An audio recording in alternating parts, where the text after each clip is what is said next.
Now, for cordage, I'm using vine cordage there, just natural vines. I've got a previous video already online where I talk about vine cordage. You can see how it's brown, dead, died off. Some points they're broken, but have a look at the connection.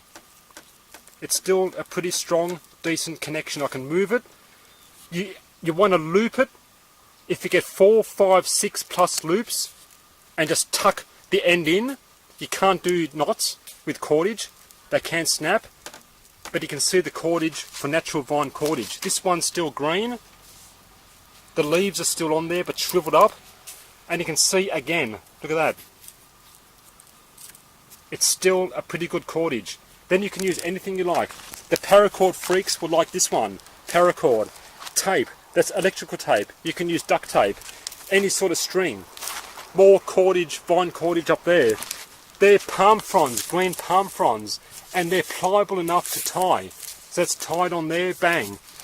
More wire cordage. Very handy cordage. A shoelace. And look at this one. Zip ties. Now I've finally worked out what to use zip ties for. Well, you can tie up bags, fine. But a load of zip ties, 20 or so zip ties, weigh nothing. You can have a whole heap. Now you're going to say, well, who's going to have zip ties if you're out and you need an emergency shelter? I don't care about that question.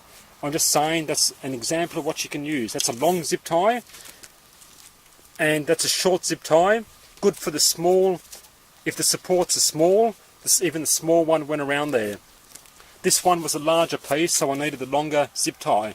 So there's just a few examples of cordage, and of course any sort of cloth material, clothes, if you've got spare clothes, socks, my survival wrap, which I've talked about in previous videos, handkerchiefs, you can split into strips of cloth, and you know, one shirt can make maybe 50 or so strips of cordage just to tie off these lean-tos and so forth. But as I said, you don't necessarily need cordage for these horizontal beams.